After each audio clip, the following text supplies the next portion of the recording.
महाभारत का एक बेहद लोकप्रिय प्रसंग है। अर्जुन के तीरों से छलनी भीष्म पितामह के सर सैया पर लेटने के बाद गुरु द्रोणाचार्य कौरवों की सेना का सेनापति बनाया गया। गुरु द्रोण के पराक्रम से पांडवों में खलबली मच गई। उनके विजयी रथ को रोकने के लिए श्री कृष्ण ने अपनी सूझबूझ से गुरु द्रोण तक ये खबर पहुंचाई कि अश्वत्थामा मारा गया। ये असल में एक प्रपंच था। जिस अश्वत्थामा को मारा गया था वो एक हाथी था, लेकिन इस प्रपंच को इस तरह से रचा गया कि गुरु द्रोण को लगा कि युद्ध में उनका बेटा अश्वत्थामा मारा गया।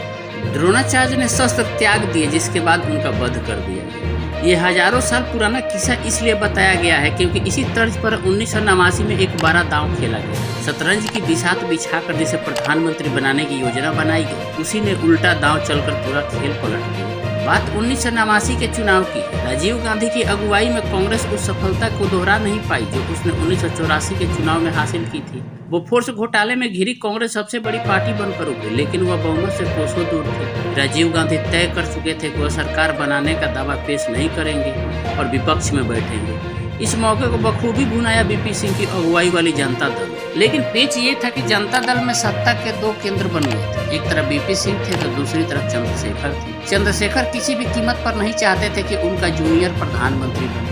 यही वजह थी कि उन्होंने प्रधानमंत्री पद के लिए ताल ठोक दी, लेकिन वो जल्द समझ गए थे कि प्रधानमंत्री बनने के लिए उनके पास पर्याप्त समर्थन नहीं है। ऐसे में उन्होंने देवीलाल पर बड़ा दांव चला। इसमें कोई शक नहीं था कि जनता दल के सांसदों का बहुमत बीपी सिंह की तरफ था। उन्होंने बोफोर्स सौदे में हुई गड़बड़ियों को प्रमुख चुनावी मुद्दा बनाया था। लोकसभा चुनाव में जनता दल की जीत एक तरह से बीपी सिंह की व्यक्तिगत जीत थी, लेकिन प्रधानमंत्री पद को लेकर बीपी सिंह और देवीलाल के बीच होने वाला यह मुलाकात काफी दिलचस्प होने वाला था। वरिष्ठ पत्रकार कुलदीप नैयर अपनी किताब एक जिंदगी काफी नहीं में इस घटना का जिक्र करते हुए बताते हैं कि मैं देवीलाल को अच्छी तरह से जानता था। मैं मुकाबले की सुबह उनसे मिला था। वे अपने आप को लेकर किसी तरह के भ्रम में नहीं थे। उन्होंने खुद कहा था कि बीपी सिंह बेहतर प्रधानमंत्री साबित होंगे, लेकिन उनकी परेशानी ये थी कि वे चंद्रशेखर को जुबान दे चुके थे कि वे इस मुकाबले में जरूर उतरेंगे। नैयर कहते हैं कि मैं जानता था कि बीपी सिंह का रास्ता रोकने की मुहिम चंद्रशेखर ने शुरू की थी।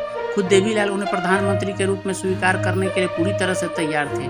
चंद्रशेखर उस तरह के नेता थे जो अपनी बात न मनवा पाने की स्थिति में या तो पार्टी तोड़ देते या उसे छोड़ देते। देवीलाल ने चंद्रशेखर को उड़ीसा भवन बुलाया था। वे मुझे भी अपने साथ ले गए। वहाँ चंद्रशेखर के अनुरोध पर बीजू पटनायक पहले से मौजूद थे। यह बिल्कुल साफ था कि अगर बीपी सिंह को प्रधानमंत्री के रूप में स्वीकार नहीं किया गया तो पार्टी टूट जाएगी। चंद्रशेखर ने कहा कि उन्होंने मधु दंडवते को देवीलाल का नाम प्रस्तावित करने के लिए कहा था, जिसका वे अनुमोदन करेंगे। चंद्रशेखर के कड़े तेवरों को देखकर मैंने देवीलाल से अनुरोध किया कि उन्हें चंद्रशेखर का फार्मूला स्वीकार कर लेना चाहिए। देवीलाल ने ऐसा ही किया। इस किस्से का किताब में जिक्र करते हुए नैयर बताते हैं कि मैं और देवीलाल कार से संसद भवन जा रहे थे। मैंने देवीलाल को अपना फार्मूला समझाते हुए कहा कि उन्हें अपना नाम प्रस्तावित और अनुमोदित होने के बाद खड़े होकर खुद ही अपना नाम वापस ले लेना चाहिए और बीपी सिंह का नाम प्रस्तावित करना चाहिए। देवीलाल ने चौंक कर मेरी तरफ देखा और फिर मुस्कुराते हुए राजी हो गए। किताब में कुलदीप नैयर इस पूरे वाक्य के बारे में लिखते हैं कि संसद भवन में पार्टी के सांसद नेता के चुनाव के लिए जमा हो चुके थे। देवीलाल चंद्रशेखर को धोखे में रखते हुए हिचकिचा रहे थे। मैंने उनकी हिम्मत बढ़ाते हुए उन्हें महाभारत का एक प्रसंग सुनाया। युधिष्ठिर ये कहने के लिए राजी हो गए थे कि अश्वत्थामा, जो कि एक हाथी का नाम था, युद्ध में मारा गया। कौरवों की सेना में इसी नाम का एक योद्धा था जिसने पांडवों के छक्के छुड़ा दिए थे। युधिष्ठिर ने झूठ नहीं बोला था, लेकिन पांडवों ने उनके कथन को कौरवों में खलबली मचाने और उनका मनोबल तोड़ने के लिए इस्तेमाल किया। मैंने देवीलाल से कहा था कि उनके नाम के प्रस्ताव और अनुमोदन के बाद चंद्रशेखर को दिया गया उनका वचन पूरा हो जाएगा, भले ही 1 मिनट के बाद ही वे भी किसी दूसरे का नाम प्रस्तावित कर दे। देवीलाल को मेरी बात समझ में आ गई। इस गुप्त फार्मूले की जानकारी मेरे और देवीलाल के अलावा सिर्फ पंजाब केसरी के संपादक अश्विनी कुमार को थी। उधर संसद में मधु दंडवते ने देवीलाल का नाम प्रस्तावित किया और योजना अनुसार चंद्रशेखर ने इसका अनुमोदन किया। देवीलाल मेरे साथ हुई बातचीत पर कायम रहते हुए अपनी सीट से उठ खड़े। उन्होंने अपना नाम वापस लेकर और बीपी सिंह का नाम प्रस्तावित कर हर किसी को चौंका। सब कुछ इतनी तेजी से और इतना अचानक हुआ कि कोई भी बीपी सिंह के नाम का अनुमोदन करने के लिए सीट से खड़ा नहीं हुआ।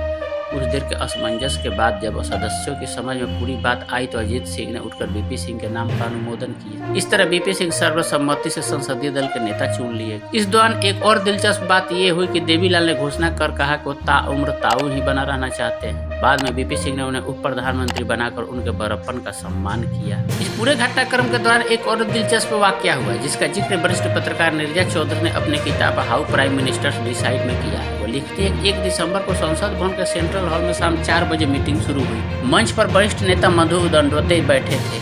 उन्हें रिटर्निंग ऑफिसर नियुक्त किया गया था, जिसकी जिम्मेदारी निष्पक्ष चुनाव कराने की थी। उनके बगल में बीपी सिंह, चंद्रशेखर और देवीलाल बैठे थे। दंडवते ने संसदीय दल के नेता का चुनाव करने के लिए मीटिंग बुलाई थी। जैसे ही यह बैठक शुरू हुई, बीपी सिंह ने अपनी सीट से उठकर कहा कि मैं संसदीय दल के नेता के तौर पर देवीलाल के नाम का प्रस्ताव रखता हूँ। उनके ऐसा कहते हैं उनके बगल में बैठे चंद्रशेखर अपनी जीत पर मुस्कुराए, लेकिन पूरे सभागार में सन्नाटा छा गया। दंडवते ने देवीलाल को संसदीय दल का नेता घोषित कर दिया। नाम के ऐलान के साथ ही यूएनआई के रिपोर्टर ने तुरंत ऑफिस फोन कर सूचना दी कि देवीलाल देश के नए प्रधानमंत्री होंगे। लेकिन इस बीच घटनाक्रम तेजी से बदली। देवीलाल अपने सीट से उठे और उन्होंने कहा कि ये पूरा चुनाव भ्रष्टाचार के खिलाफ लड़ा गया, जिसकी अगुवाई बीपी सिंह ने की है। देवीलाल ने कहा कि हरियाणा में मुझे लोग जहां ताऊ कहकर पुकारते हैं, मैं वहां ताऊ ही बनकर रहना चाहता हूँ। इतना कहते देवीलाल ने संसदीय दल के नेता के तौर पर बीपी सिंह के नाम का ऐलान कर सभी को चौंका दिया और बीपी सिंह प्रधानमंत्री बन गए।